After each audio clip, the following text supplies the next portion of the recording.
O tema da mensagem dessa manhã foi: o governo estará sobre os seus ombros. E pegando um pouco essa onda, essa expressão, eu gostaria de abordar e falando sobre as promessas que estão sobre os ombros desse menino, as promessas que estão repousando sobre os ombros do Messias.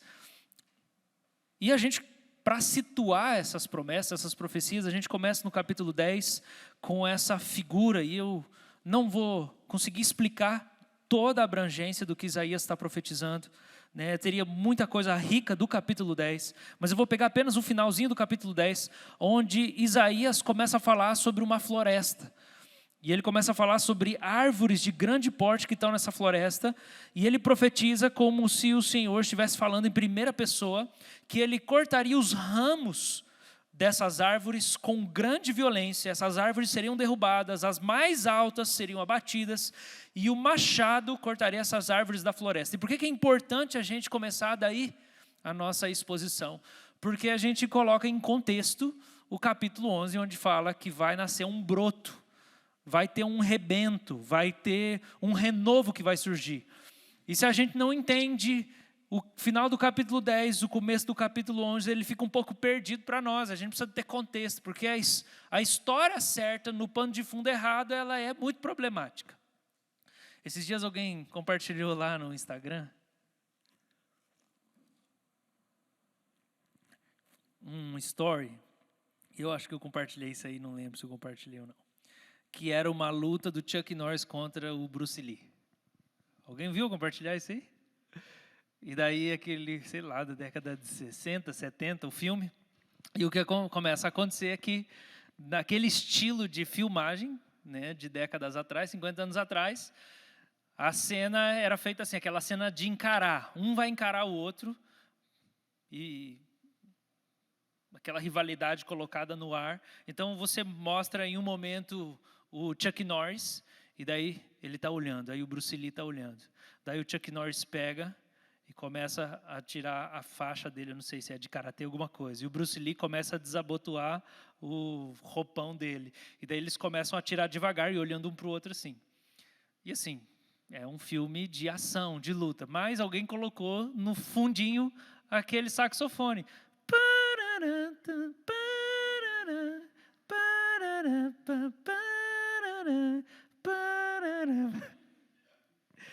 Eu morri de rir, claro, né? Porque o contexto ajuda a gente a entender o que está acontecendo. A história certa na música errada conta uma história errada.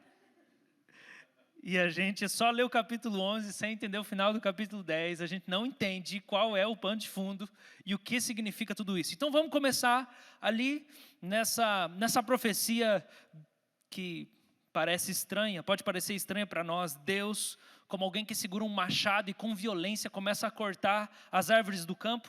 E aqui Isaías começa a usar uma figura do desmatamento. Então, você aí que é da área da preservação do meio ambiente, ou que acompanha, né, as notícias da Amazônia, você precisa imaginar nesse exato momento um desmatamento de uma floresta descampinada, descampada, como se tivessem apenas aqueles tocos, porque essa é a profecia, é isso que Deus está dizendo. Deus vai pegar um machado e ele vai vir numa floresta e ele vai tirar pelo toco um monte de árvore elevada, um monte de árvore que se destaca, e vai ficar aquele campo assim, aquela coisa, aquela imagem feia, quando a gente olha e vê as notícias da Amazônia, e daqueles homens sendo presos, as madeireiras, e toda aquela coisa arada. Não sei se você está familiarizado com essas notícias, eu estou, mas é basicamente isso que Isaías está fazendo. Ele está construindo na mente essa figura, e a gente tem que entender qual é o significado dessa figura da floresta. Essa figura utilizada por Isaías é uma figura que também o profeta João Batista utiliza, quando ele fala que o machado já está posto à raiz.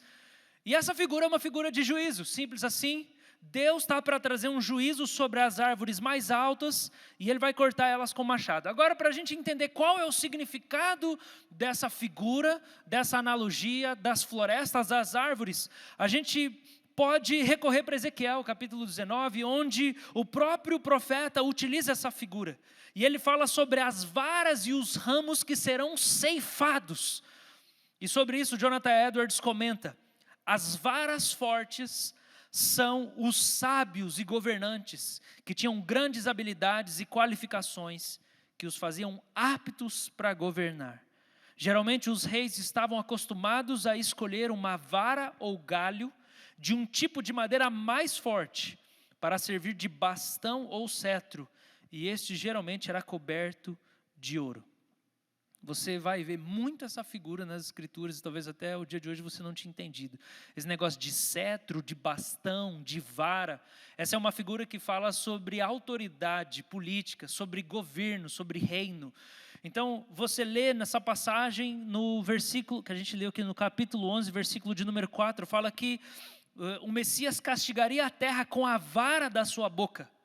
Se você lê esse texto de Isaías 10, verso 24, fala que Deus vai castigar, a Síria vai castigar com a vara.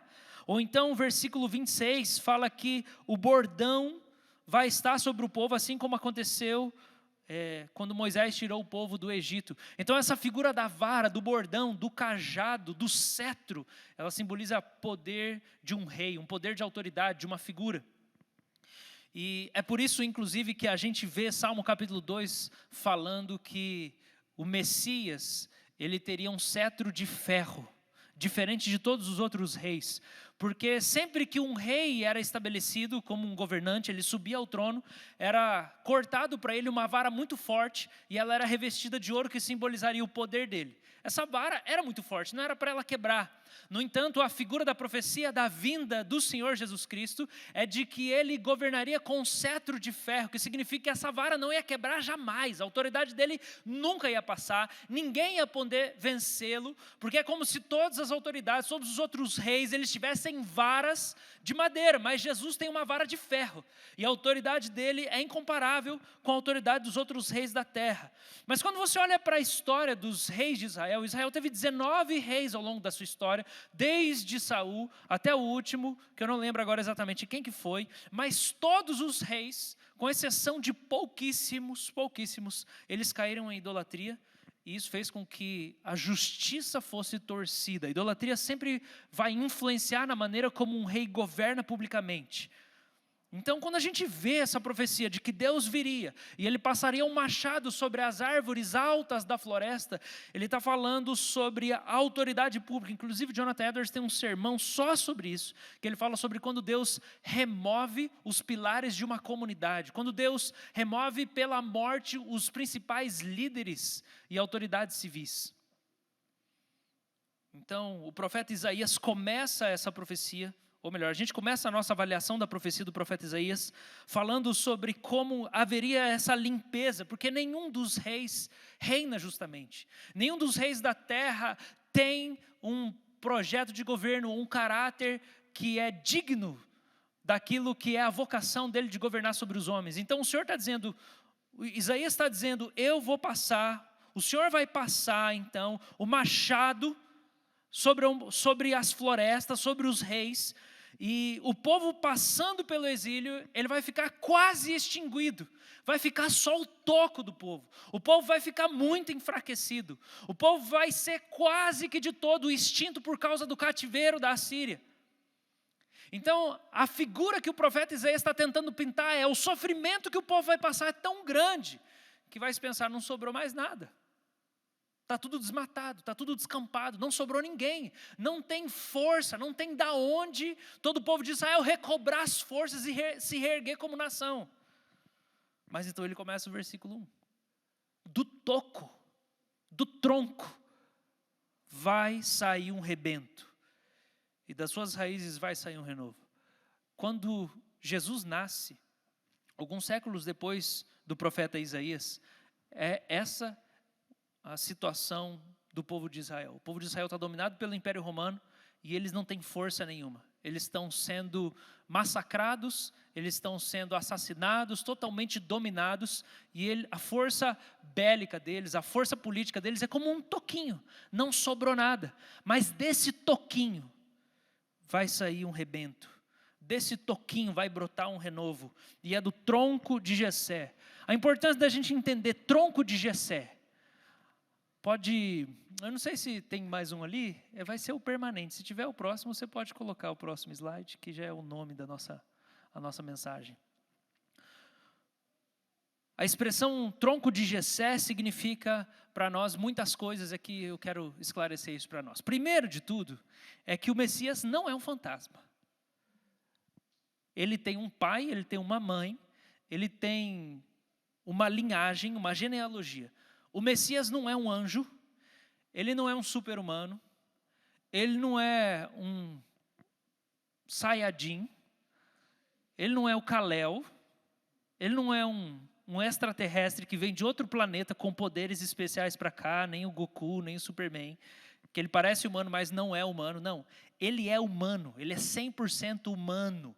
Ele é filho de um cara chamado Jessé, ele é da linhagem de um cara chamado Jessé, ele é do tronco de Jessé. Ele não é um alienígena, ele é um terráqueo. Ele é alguém que nasceu de uma mulher, igual todos os outros seres humanos que vêm para o mundo. Mas ele é onde se concentrarão todas as promessas de esperança. Então o Messias prometido, ele é uma criança comum com promessas proféticas sobre os seus ombros. Ele é uma criança comum. Isso fala para nós sobre como a vinda do reino de Deus não acontece por meio de uma revolução. Não é um imperador forte que vai vir de um lugar e vai destronar de uma maneira sanguinária e vai destruir tudo e a gente revoluciona tudo. Não, ele é uma criança que vai nascer no meio do povo e ele vai se levantar no meio do povo e ele vai crescer no meio do povo e ele vai subir ao trono como rei. Ele tem pai, ele tem mãe. Existe, para a gente poder entender, e aqui eu vou juntar, junto com a minha exposição de Isaías, uma passagem importantíssima para entender o reino de Cristo, que é 2 Samuel 7, eu vou citando algumas partes dela, que é quando Deus faz uma promessa para Davi sobre o futuro de Israel. E uma coisa que Deus diz para Davi, quando Davi quer construir uma casa para ele, é: engrandecerei o seu nome. Deus fala isso para Davi: engrandecerei o seu nome, como só os grandes têm na terra. Percebeu? Árvores grandes, elevadas, altas, que são cortadas, e no lugar dessas árvores elevadas, dessas figuras de autoridade, agora vem uma promessa de: eu vou fazer o seu nome grande, Davi. O seu nome vai ficar grande como só os grandes têm um nome elevado. E quando os seus dias se completarem, ou seja, quando você morrer, e você descansar com os seus pais, ou seja, Davi não ia ver isso acontecer. Eu farei surgir depois de você o teu descendente, que procederá de você, e estabelecerei o seu reino. Então Jesus é prometido, a vinda do Messias é prometido como aquele que descende de Davi, como aquele que descende de Jessé, como aquele que tem uma linhagem. A gente falou disso no domingo passado de manhã. Jesus não abriu uma janelinha do céu e veio numa nuvem, voando, tipo assim, vim para a terra. Ele falou assim: não, eu vou vir por meios naturais, como todas as pessoas, mesmo que de maneira sobrenatural. Ele vem por meio do ventre de uma virgem. Agora a gente podia pensar nessa profecia e perguntar: mas por que não é tronco de Davi então? Por que Jesus não está sendo profetizado aqui como o Messias que vem pelo tronco de Davi, é pelo tronco de Jessé? O profeta vai utilizar Jessé aqui de uma maneira muito específica, porque ele não quer dizer que a vinda do Messias é uma vinda extravagante e extraordinária, porque Jessé significa uma família comum, normal. O Messias não viria da família de um rei. Se falasse assim, ele é filho de Davi, falasse assim: nossa, então o maior rei de Israel, ele vai vir de uma maneira pomposa, cheio de autoridade, cheio de poder, cheio de imposição, porque ele é o filho de Davi. De fato, Jesus é o filho de Davi, né? A gente sabe que o cego de Jericó falava: filho de Davi, tem compaixão de mim, porque essa é uma compreensão também da vinda do Messias. Mas Isaías não quer falar filho de Davi, não é tronco de Davi, é tronco de Jessé. Por quê? Porque embora Davi seja grande, Jessé não é ninguém. Jessé é um nada. Jessé é um cara que tem vários filhos, e daí você só sabe que ele é pai de Davi, você não sabe mais nada.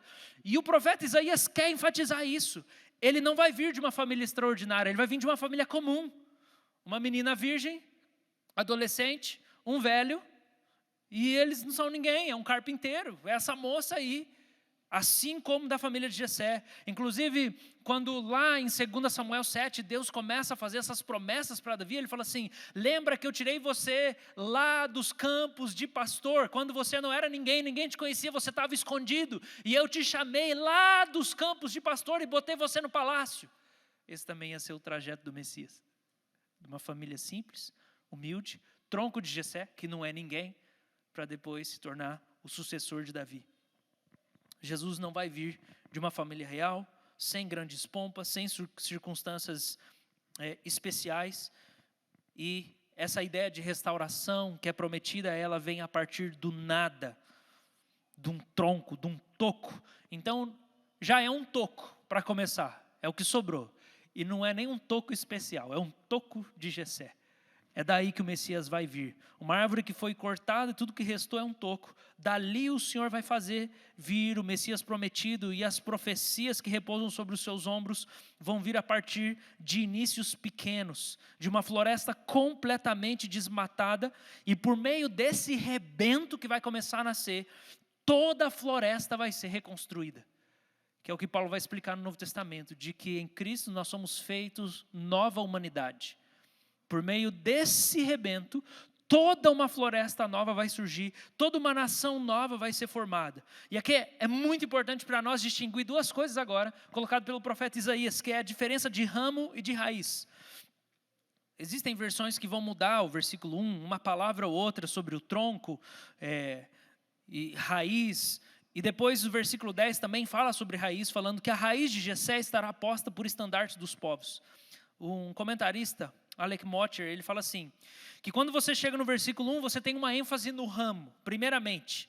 E ela significa, agora outra coisa, para a gente distinguir essa coisa de Jessé e de Davi, que esse não é mais um rei da linhagem de Davi. Esse aqui que está sendo prometido em Isaías 11 não é só um rei da linhagem de Davi. Porque se você lê em 1 e 2 Reis, você vai ver que sempre é feita a comparação dos reis que são descendentes de Davi, falando assim, porque ele andou nos caminhos do seu pai Davi, ou então ele não andou nos caminhos do seu pai Davi. E existe uma comparação um pouco distante. Esse rei, né, e daí você pega lá Josias, você pega lá Josafá, alguns reis que foram bons, e eles se pareceram com o pai Davi, mas o fato dele ser colocado como filho de Jessé também significa que esse rei não é um filho de Davi simplesmente, ele é um outro Davi.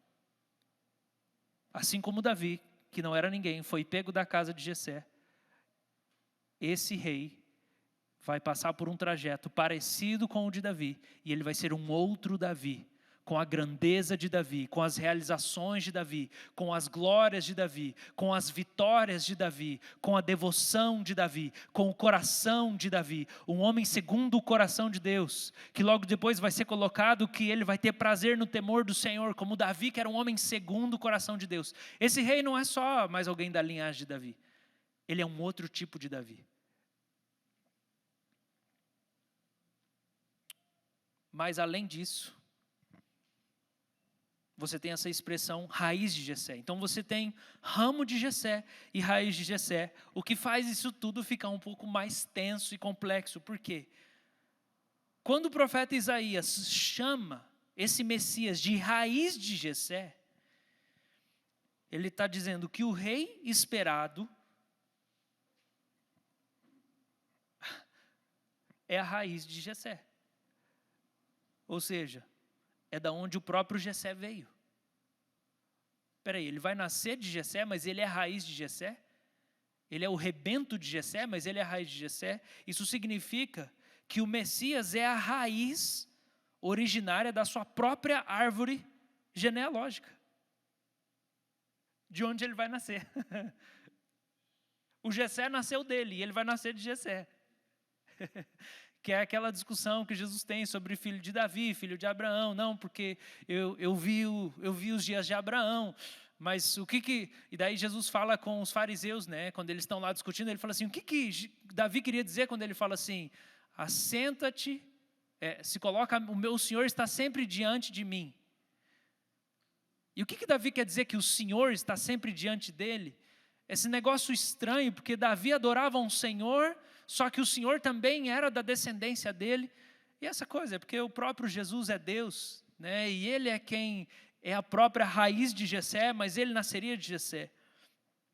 Então, isso diz respeito ao fato dessa divindade do Senhor Jesus, mas também dessa humanidade do Senhor Jesus. E junto com isso, vem outras promessas de 2 Samuel 7, como por exemplo, uma terra permanente, que vai ser citada aqui. O povo vai receber uma terra permanente, e que eles não vão precisar mais ficar vagando de um lado para o outro, como eles ficaram no deserto, ou eles precisavam ficar se locomovendo, e isso vai ser abordado nessa profecia que a gente leu.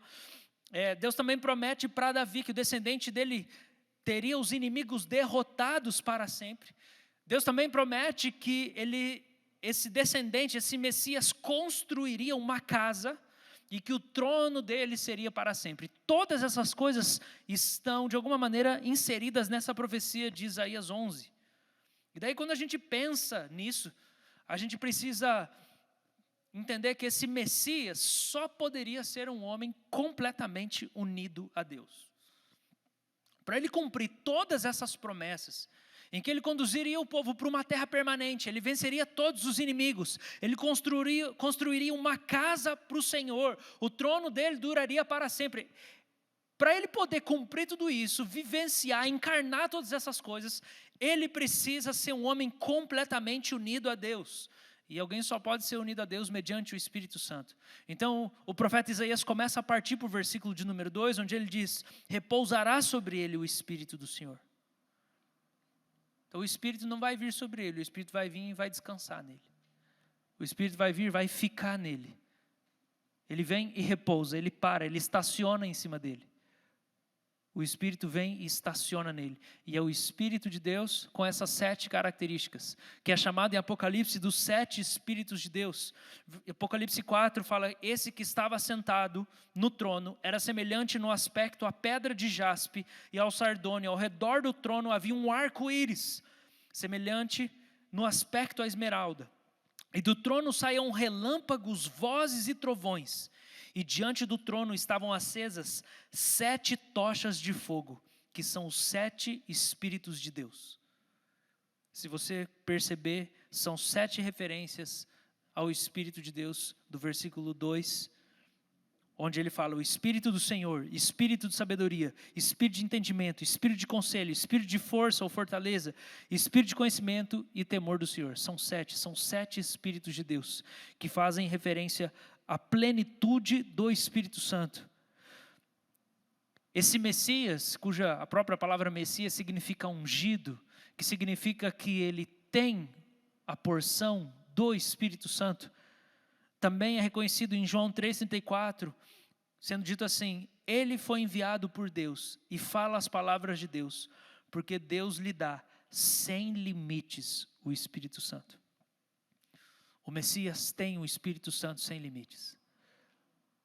O Messias prometido, de uma família normal, descendente de Jessé, ele tem uma porção do Espírito que é ilimitada. Ele tem os 7 Espíritos de Deus, a plenitude da ação do Espírito Santo, por meio de conhecimento, por meio de sabedoria, por meio de temor do Senhor, por meio de entendimento, por meio de conselho, de força. Ele tem a porção plena do Espírito.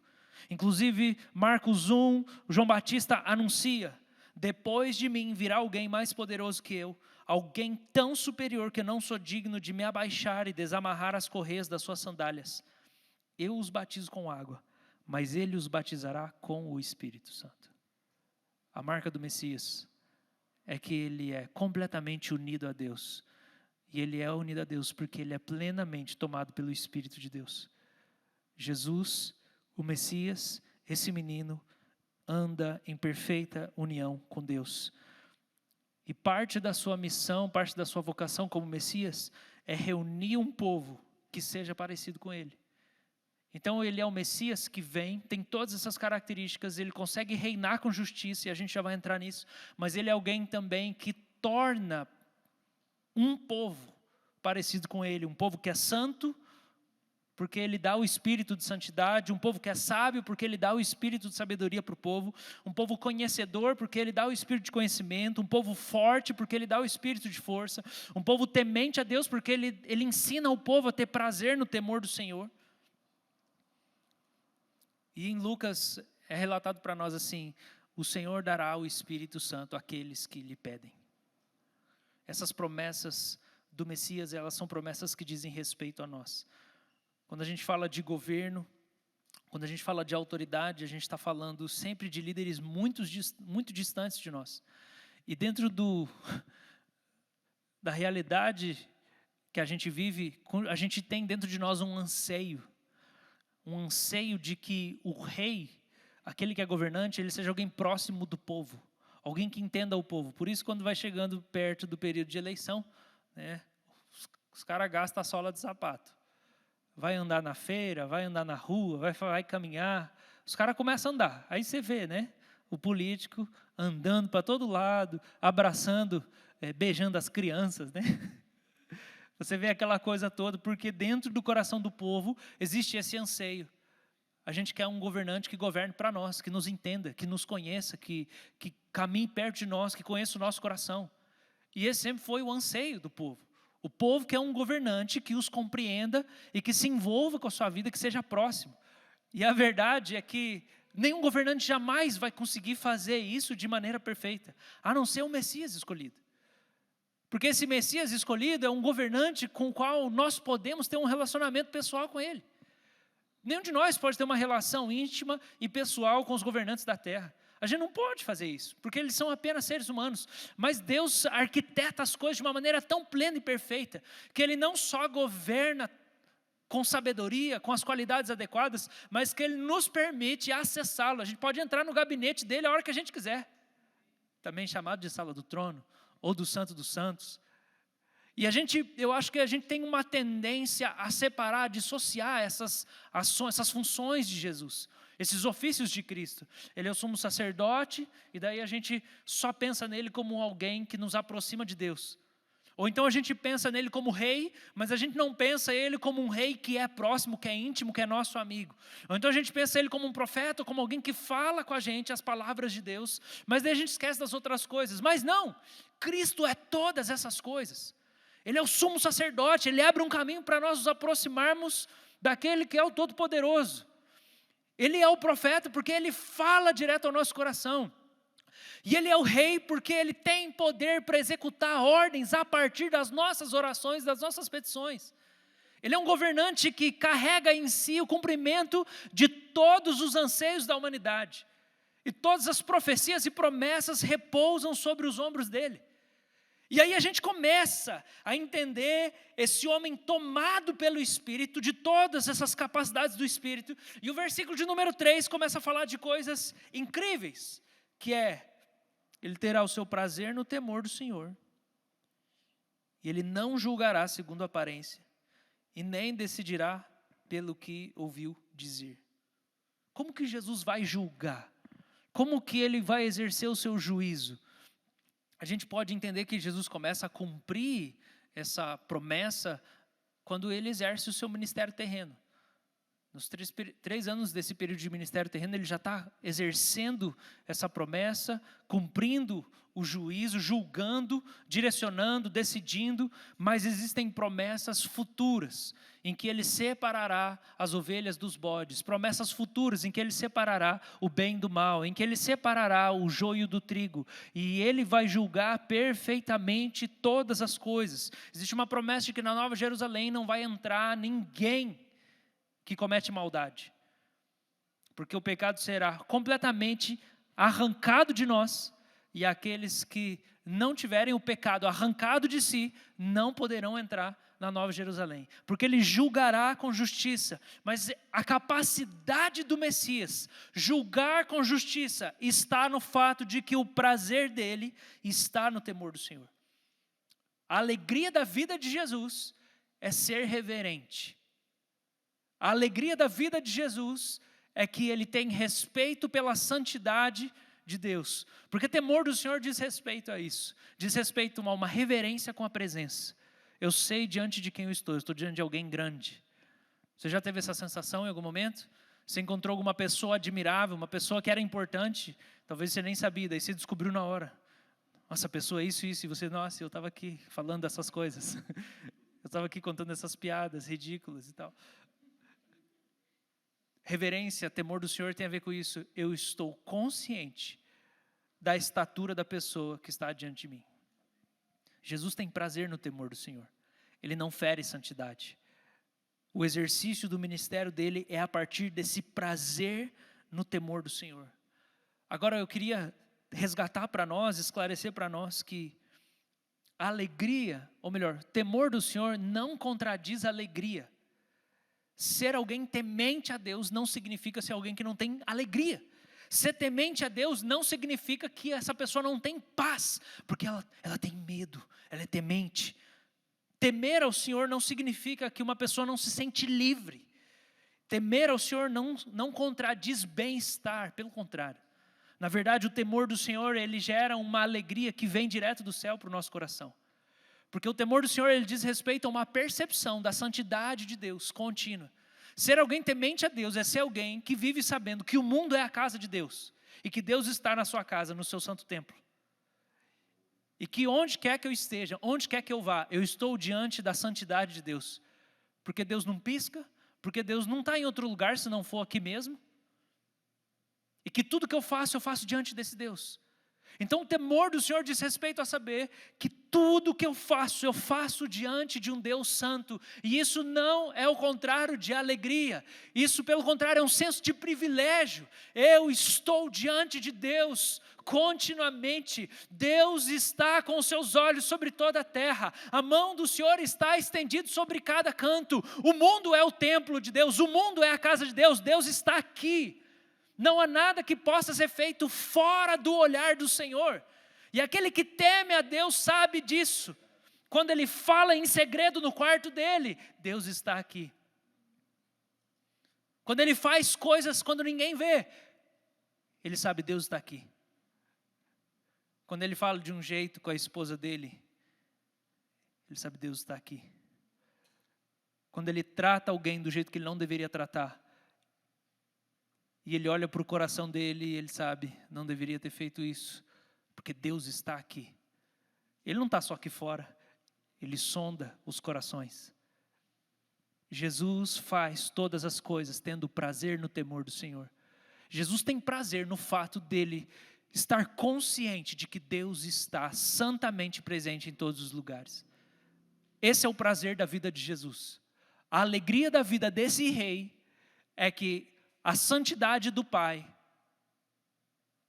está diante dele em todo momento, em todo instante. Esse é o chamado do povo de Deus também. Se a gente desenvolver prazer no temor do Senhor, se a gente desenvolver prazer na reverência da presença do Senhor, a gente vai logo abandonar essas alegrias bobas que sugam tanto o nosso tempo e a nossa energia e o nosso dinheiro. Não é pecado a gente desfrutar das coisas comuns da vida. Essa semana eu estava conversando, inclusive, com uma pessoa, lembrando de algumas leituras devocionais que eu fiz. Spurgeon foi um dos que disse: os lazeres ordinários são saudáveis para recuperar as energias dos homens de Deus e das mulheres de Deus.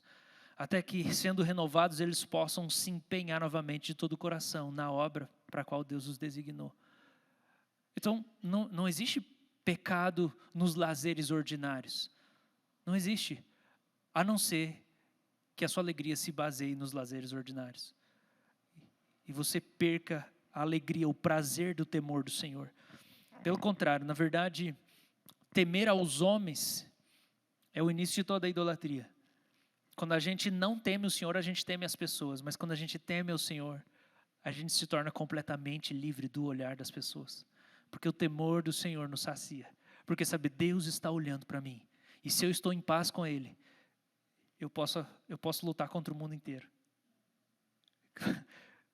O mundo inteiro pode se opor contra mim, se eu estou em paz com Ele. Se eu sei que diante da santidade dEle, eu estou em paz, eu estou consertado.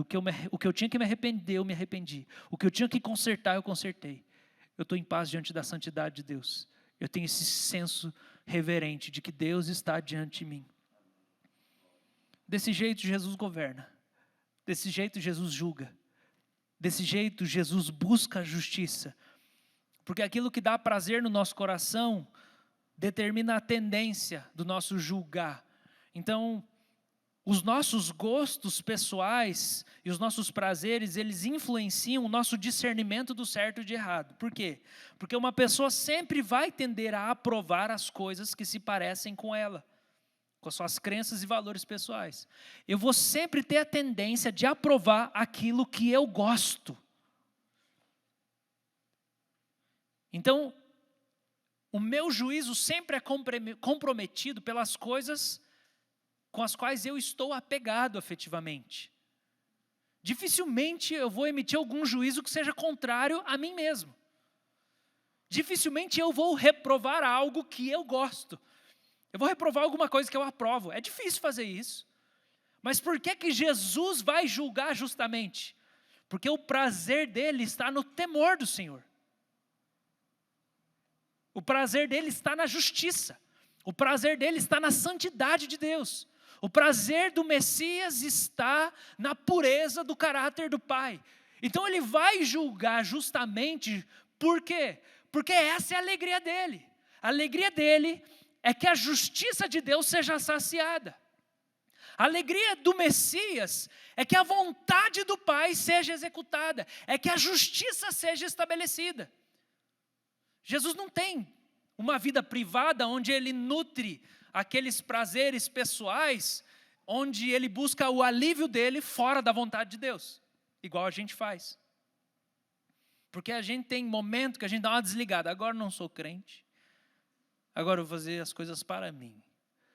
Agora eu não sou pastor, agora eu não sou mais missionário, agora eu não sou mais qualquer coisa. Eu vou desligar tudo.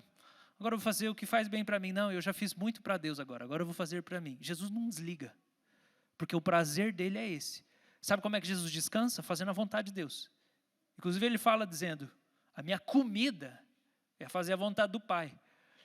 Vamos para a churrascaria lá, porque vai ser bom. Não, eu já comi hoje. Fiz a vontade do Pai. Estou com uma suculência que você não entende. Gente, imagina a gente desenvolver essa caminhada com o Senhor, onde fazer a vontade de Deus é o que nos dá descanso. Que a gente não vive uma vida repartida, onde diz assim, eu estou lutando aqui para viver santidade. Aí de vez em quando eu dou uma descansada, e daí eu ando 3 casas para trás, né? Que eu falei assim, não, agora eu vou dar uma descansada, eu estou orando muito, lendo muito a Bíblia, agora eu preciso descansar. Aí eu ando 3 casas para trás, e daí depois eu volto, aí eu ando 3 para frente. Aí depois eu ando 3 para trás, daí eu me empenho de novo, não, eu vou fazer o que a palavra de Deus diz. Aí eu confio por uma semana, daí eu ando 3 para trás de novo. É por isso que alguns não conseguem avançar nunca. A vida é a mesma coisa. Anda 3 para frente, anda 3 para trás. Jesus não tem essa. Ele não dá uma desligada. Ele aprendeu a ter prazer constante no temor do Senhor. Então tudo que ele busca é justiça. O juízo dele está influenciado por isso. João 5,30, Jesus declara, eu nada posso fazer por mim mesmo. Assim como ouço, julgo. E o meu juízo é justo, porque eu não procuro a minha própria vontade, e sim a daquele que me enviou. O nosso juízo é injusto porque a gente está procurando a nossa vontade. Porque a gente toma as decisões, eu vou fazer isso, não concordo com isso, muitas vezes querendo organizar o mundo para nós mesmos. E Jesus fala, eu não procuro minha vontade, eu não tenho mais vontade. A minha vontade é a vontade do meu Pai, eu sou apenas um reflexo. A minha vida é um eco daquilo que o Senhor determinou. Essa união perfeita, gente, esse ser apossado pelo Espírito de Deus, faz com que não haja separação dentro de Cristo. Cristo não tem compartimentos da vida dele onde estão mais rendidas ao Espírito e outras áreas que não estão tão rendidas. O culto de Jesus nunca acaba. Pregou, fez os milagres. Agora vamos descansar? O culto não acaba quando ele vai descansar com os discípulos. Quando ele vai andar mais tantos quilômetros para chegar no outro vilarejo, não é um tempo onde ele assim, vou dar uma desligada agora de Deus e vou ser um pouco humano. Porque senão ele não poderia executar a justiça, porque ele está comprometido, porque existem partes dele que estão comprometidas. Esse é o chamado para nós também. Irmão, se a gente confiasse em Deus para todas as coisas da nossa vida, se a gente não mantesse portas do nosso coração trancadas com chave, falando, não, Senhor, aqui não, deixa que aqui eu cuido. Se nós buscássemos ter prazer em estar diante da presença do Senhor, reverentemente, em qualquer momento, se nós de fato colocássemos a nossa vida no altar, se nós nos oferecêssemos como um sacrifício vivo, não só consagrando as nossas ideias, eu leio a Bíblia todo dia, mas consagrando nosso corpo, nossos hábitos, nossa cultura, nosso ambiente, o nosso comportamento, a nossa língua, o que a gente fala, o jeito que a gente fala. Se a gente aprendesse a orar e falar, Senhor, que não saia da minha boca nenhuma palavra torpe, como o apóstolo Paulo colocou, que não saia da minha boca nenhuma palavra que não comunique graça, que eu nem pergunte para as pessoas, oi, tudo bem? Se isso não for comunicar graça. Se o Espírito do Senhor controlasse os meus membros, se o Espírito do Senhor controlasse o meu olhar, porque a gente comunica tanto com o olhar, né? Isso é uma das coisas onde a gente é mais transparente, é no olhar, porque a gente geralmente não está consciente das expressões faciais que a gente está fazendo, só que elas comunicam o nosso coração. Às vezes eu faço careta para minha esposa, porque ela está fazendo muita careta diante das pessoas, quando alguém está falando alguma coisa, eu, para com isso, pelo amor de Deus. Alguém está contando alguma coisa, amor, para com isso agora, para, cara.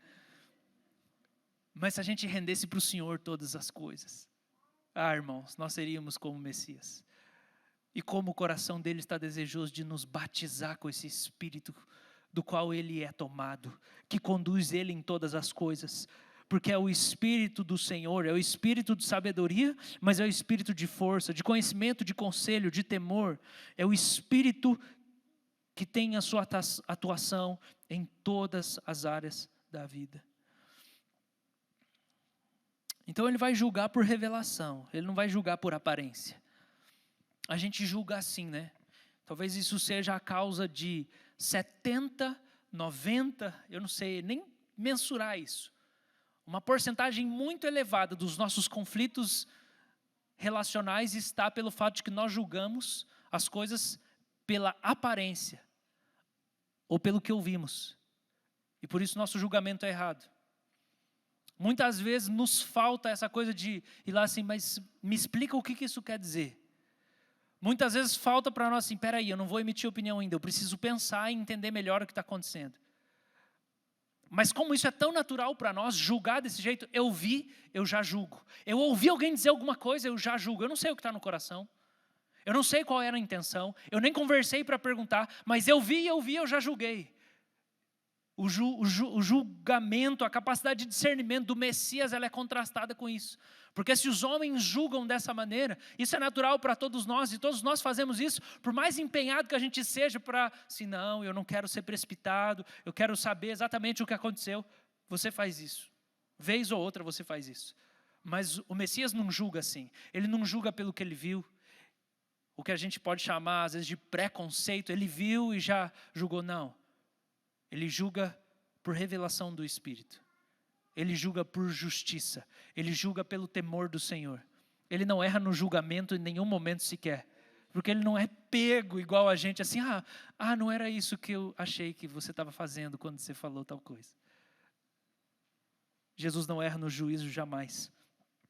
Mas esse governo do Messias, e aí eu acho que essa é uma das partes mais importantes para nós. Versículo de número 6. O lobo habitará com o cordeiro, o leopardo se deitará junto do cabrito, o bezerro, o leão novo e o novilho gordo andarão juntos, e um pequenino os guiará. A vaca e a ursa pastarão juntas, as suas crias juntas se deitarão, e o leão comerá palha como boi. A criança de peito brincará sobre a toca da cobra, e já desmamado meterá a mão no ninho da serpente. Não se fará mal nem dano algum em todo o meu santo monte, porque a terra se encherá do conhecimento do Senhor como as águas cobrem o mar. O reinado do Messias não é apenas sobre o povo, é sobre toda a natureza. Ele tem poderes, se a gente pode fazer alguma referência, ele tem poderes mágicos. Agora você imagina esse cenário aqui, tão difícil de se compreender, de um leão brincando junto com um bezerro, que é o alimento dele. Um leopardo deitado brincando com um cabrito. E um bebê, como é o nome dele mesmo? Ravi. O Ravi brincando com a serpente. Ah, minha amiga. Lembra do filme do Hércules? Gente, esse negócio aqui é um negócio inimaginável para nós. Mas isso aqui representa como esse Messias é aquele de Gênesis capítulo 1, que criou todas as coisas. E que ordenou todas as coisas pela palavra dele. Ele vai vir de novo, esse mundo que está em caos, e ele vai começar a colocar em ordem. De maneira que as coisas mais inimagináveis vão começar a acontecer. Você fala assim, meu Deus, o que está acontecendo?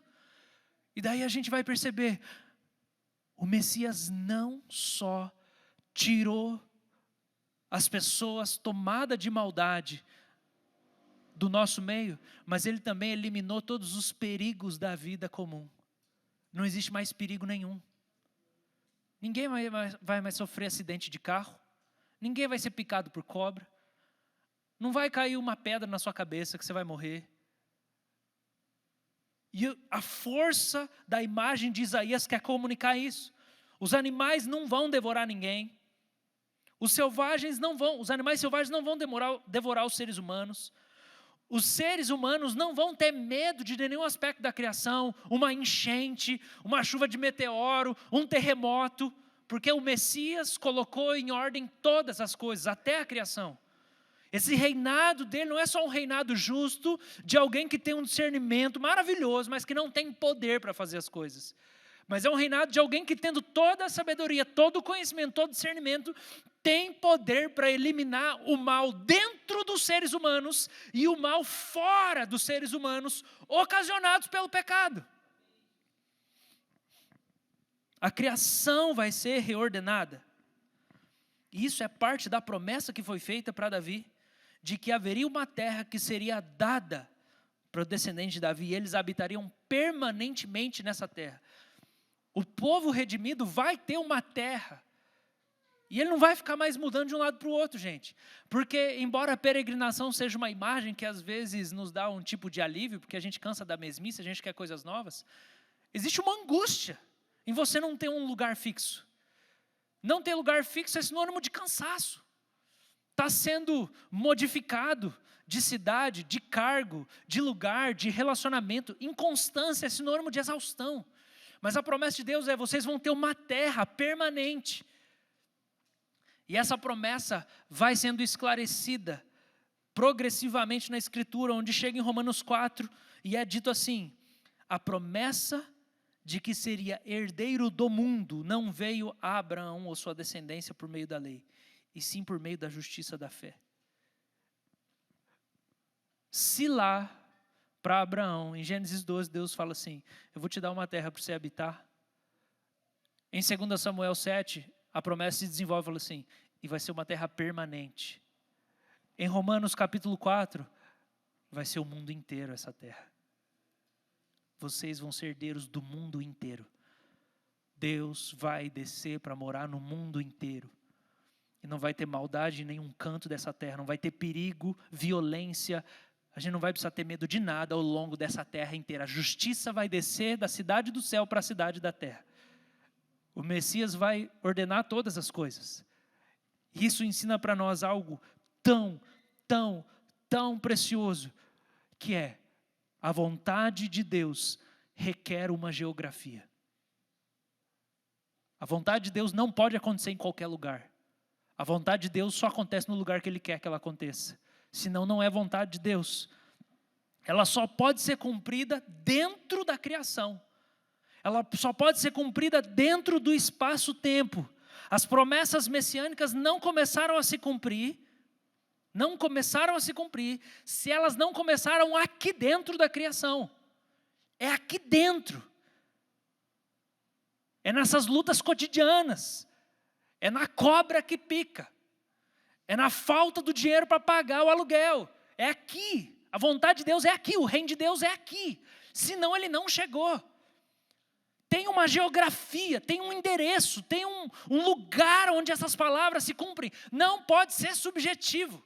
Não pode ser abstrato. Não, mas Jesus está comigo. Ele está com você, mas ele não está plenamente no cumprimento das promessas. As promessas ainda não terminaram de ser cumpridas, porque vai ficar bem diferente na hora que elas se cumprirem. Porque não são promessas só abstratas. Eu tenho paz no meu coração. Tudo bem, mas não é só isso que ele prometeu. Ele prometeu que vai ser reordenado tudo do lado de fora. Tem endereço essas promessas. Essas profecias vão se acontecer num lugar exato. Não é nas nuvens, gente. O céu não é nas nuvens, porque na nuvem não tem cobra. E o texto está falando que a cobra está aqui, ó, com a criança brincando. Já viu cobra na nuvem ou não? Eu não vi. Você pode ver até uns bichinhos, né, na nuvem, você fica olhando assim. Mas é aqui. A gente cantou hoje aquela música no final que fala: Tu és o meu lugar, Tu és o meu lugar. E eu fiquei pensando nisso, pensando nesse texto. Sabe por quê, gente? Sim, espiritualmente o nosso lugar é o Senhor. Mas você não está no Senhor se você não está na igreja, geograficamente. Ninguém está no Senhor se não está geograficamente no corpo de Cristo, com as pessoas de Deus. A vontade de Deus é geográfica, requer uma geografia, tem endereço aqui na terra, não é dentro do seu quarto. Se for só dentro do seu quarto, você não está no Senhor. Se você não está no corpo, você não está no Senhor. Deus não pode ser o seu lugar, se o seu lugar também não for junto com as pessoas que Deus quer, no lugar que Deus mandou. Porque Jonas só é um profeta terrível, porque geograficamente ele está no lugar errado. Isso ensina para nós que a vontade de Deus não se cumpre onde eu quero, ela se cumpre onde Deus quer. Porque Deus fala: vai lá e prega em Nínive. Jonas: não, eu vou pregar em outro lugar, eu ainda vou pregar, eu sou um pregador. Não, a vontade de Deus tem que ser no lugar que Ele mandou. Não é onde eu quero.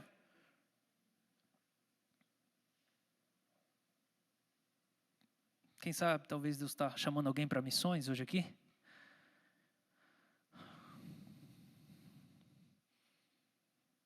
Que a gente quer servir a Deus do nosso jeito.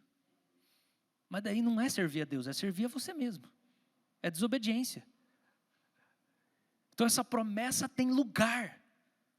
Onde que esse reino vai acontecer? Aqui. Aqui. A vaca gorda.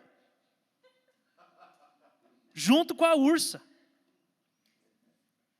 O leão vai comer palha. Acabou, gente. Não vai ter, não sei, não me pergunte, daí eu já não sei. Mas o leão vai comer palha. Se nós não vamos comer mais churrasco, eu não sei, aproveite. A vontade de Deus não pode ser feita em qualquer lugar. As promessas do Senhor não podem se cumprir em qualquer lugar. A vontade de Deus tem endereço. As promessas de Deus têm endereço. O pastor não pode pastorear o povo que ele quer. Ele tem que pastorear o povo que Deus manda ele pastorear. O Senhor Jesus diz na oração sacerdotal: todos aqueles que o Senhor me deu, eu não lançarei fora.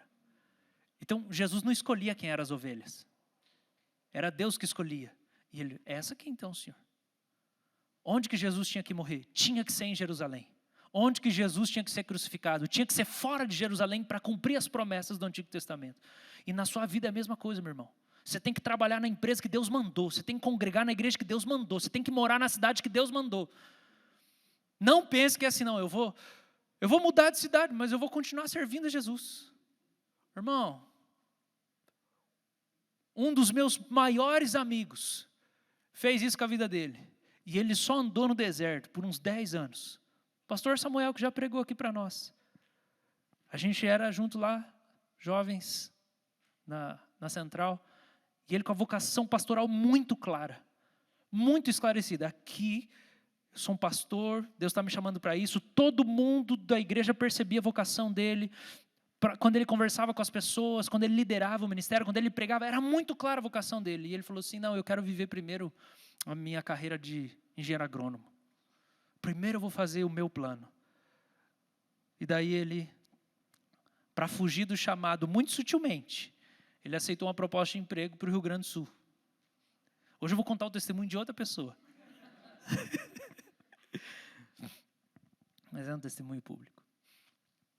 Ele mudou para o Rio Grande do Sul, o que ele fez? O que ele fazia aqui na igreja. Ele pregava mais que o pastor na igreja, você acredita? Pois lá, ele teve uma filha com uma moça que era da igreja lá e que ele nunca namorou. Aconteceu lá uma tragédia. E ele mudou para Goiás. Eu amava tanto ele, eu amo tanto ele, que eu fui visitar ele lá. Ele estava no período de maior treva da vida dele. Ele falou, cara, eu não sou mais aquele cara. Eu acho que aquelas coisas nunca vão se cumprir na minha vida. Eu não sou mais aquele Samuel. Eu falei, não, cara, você é. Você vai se levantar daí. Eu fui lá só para ser um profeta para ele, só para animar ele, porque ele estava no fundo do poço. Um filho lá no Rio Grande do Sul, com uma mulher que não era a esposa dele, lá em Goiânia, mas ele estava servindo a Deus em todas as coisas. Mas a vida dele travou.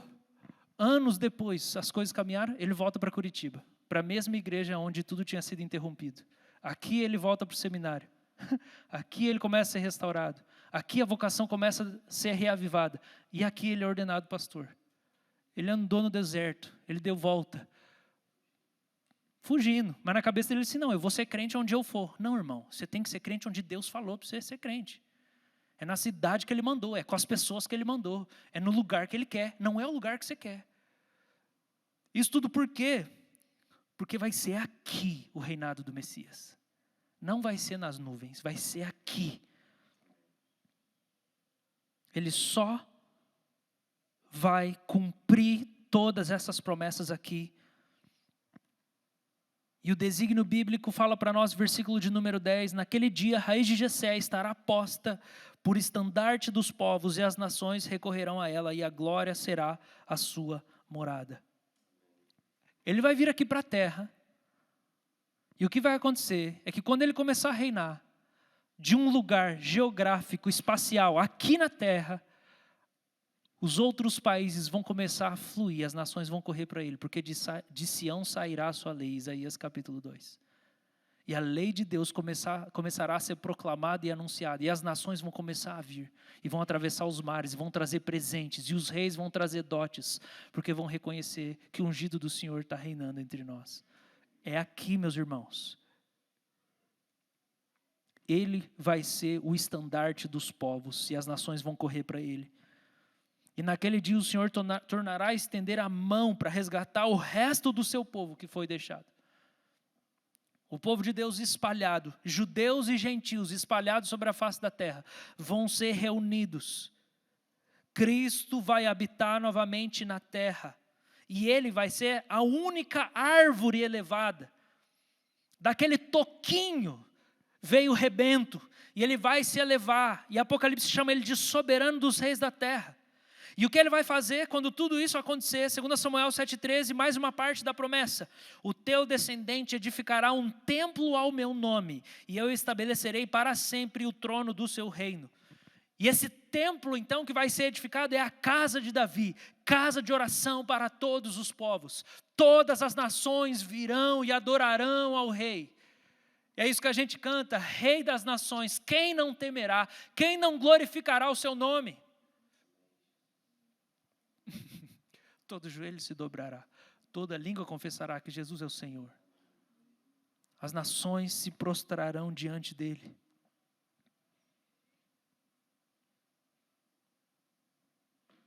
Além de tudo que a gente falou, talvez uma aplicação final para nós.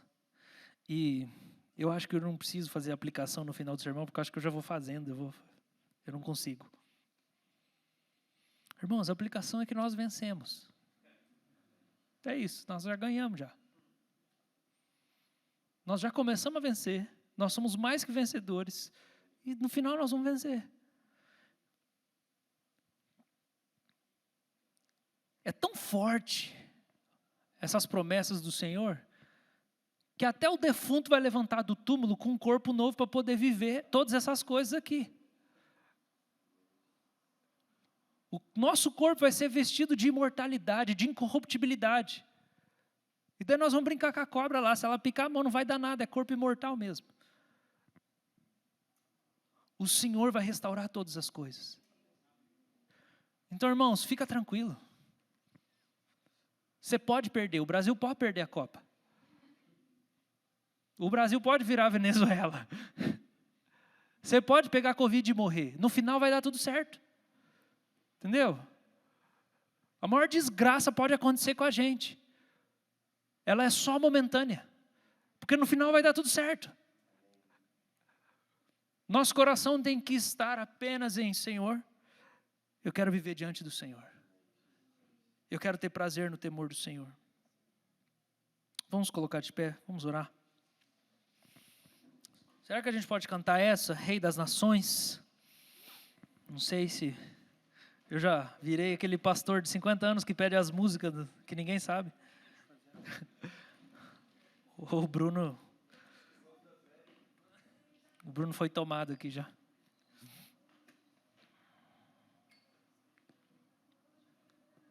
O Espírito de Deus falou com você, irmão? Sim? Amém? Eu quero orar com você antes da gente louvar. Senhor, muito obrigado pela sua palavra que é viva e o Senhor nos vivifica.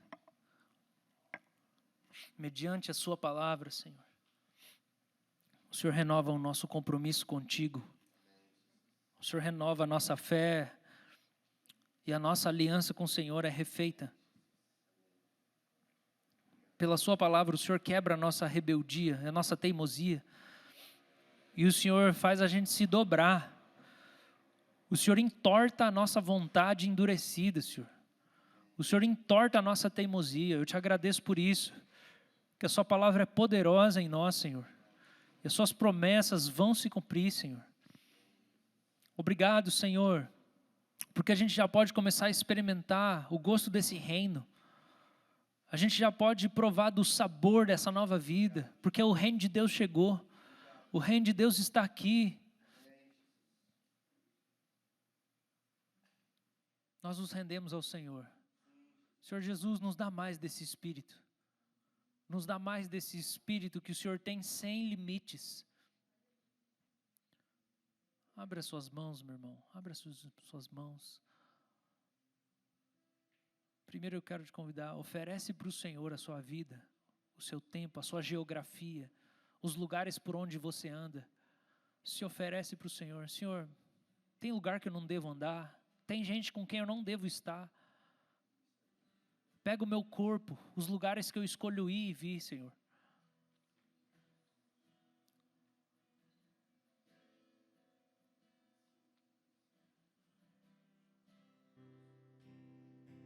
Eu quero estar no lugar certo, na hora certa, Senhor. Com as pessoas que o Senhor deseja.